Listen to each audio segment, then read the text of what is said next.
Hello everyone, next question है आपका RLC circuit है, उस पर बेस्ड है। तो क्वेश्चन इस प्रकार से कॉमन डाटा क्वेश्चन है, मतलब इस डाटा को यदि आप देखेंगे, सर्किट को यदि आप देखते हैं तो इससे आपके दो क्वेश्चन पूछे गए हैं।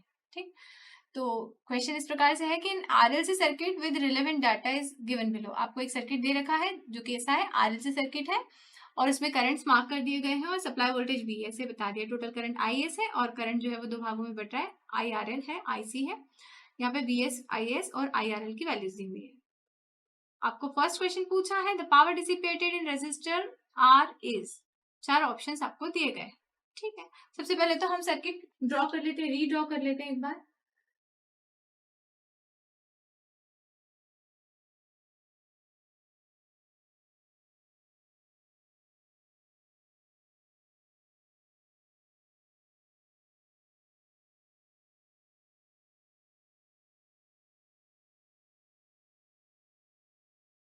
यहाँ VS क्या दिया है, VS इज इक्वल टू 1 ∠0 इतना volts, IS is equal to √2 ∠ π/4 इतना एम्पियर्स, IRL जो यहाँ से फ्लो होने वाला करंट है वो हमको दे दिया है √2 ∠ -π/4 इतना एम्पियर्स।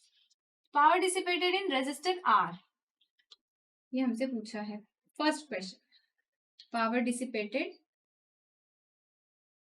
इन R। ठीक है, तो हम जानते हैं कि सप्लाई जो पावर दे रहा है, पावर डिलीवर्ड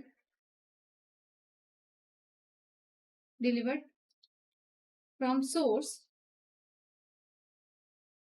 वो क्या होगा, पावर डिलीवर्ड बाय सोर्स क्या होगा, वो होगा आपका VS IS cos ऑफ पाई। वहां पाई क्या है, पाई फेज एंगल है, फेज एंगल है। और VS एंड IS क्या है, VS IS जो है वो आपको गिवन है। वो फेज एंगल हमको कितना गिवन है, पाई जो है वो हमको गिवन है π/4। क्यों, क्योंकि ये तो 0 है। ठीक है, उन दोनों के बीच का फेज एंगल जो है वो π/4 है।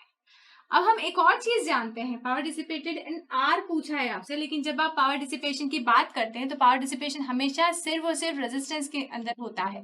पावर डिसिपेशन कभी भी इंडक्टर या कैपेसिटर के अंदर नहीं होता, पावर कंज्यूम नहीं करते वो। ठीक है, therefore L and C does not consume power,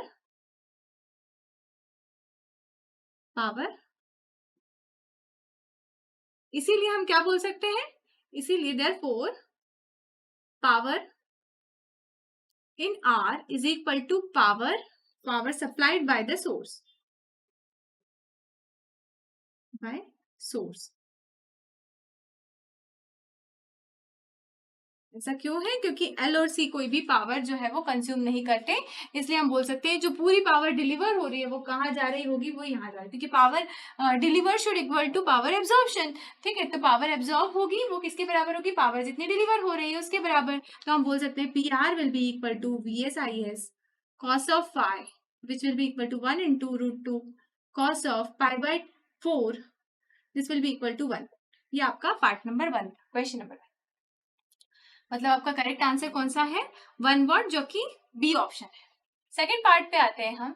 second part में आपको क्या कहा गया है, part 2 second question, same data पे बेस्ड है। ठीक है, सेम सर्किट पे बेस्ड है। The current IC in figure, यहाँ पर आपको IC की वैल्यू फाइंड आउट करनी है। चार ऑप्शन आपको दिए हुए हैं। ठीक है, तो यहाँ KCL लगाएंगे इस नोड पे, इसको बोल दिया node 1, -IS plus IRL plus IC should equal to 0। यहाँ से हम बोल सकते हैं कि IC is equal to, phasor है, हाँ ये सारे जो सम है ये क्या है, फेजर है। IC is equal to IS minus IRL। IS कितना है, गिवन है हमको क्वेश्चन में, √2 एंगल, इनका फेजर सम कर रहे हैं हम। ठीक है, विद एंगल्स हम इनको जोड़ रहे हैं, जो कि आप कॉम्प्लेक्स पे ऑपरेट करेंगे। ठीक है, कैलकुलेट करेंगे आप, काय में करेंगे, कॉम्प्लेक्स मोड में करेंगे कैलकुलेटर में। तो ये आ जाएगा आपका 2 ∠ 90 which is equal two plus J 2 amperes. यहाँ 1 ∠ 90 होता तो J होता 2 ∠ 90, इसलिए 2J इतना एम्पियर्स। ये क्या है आपका IC का वैल्यू।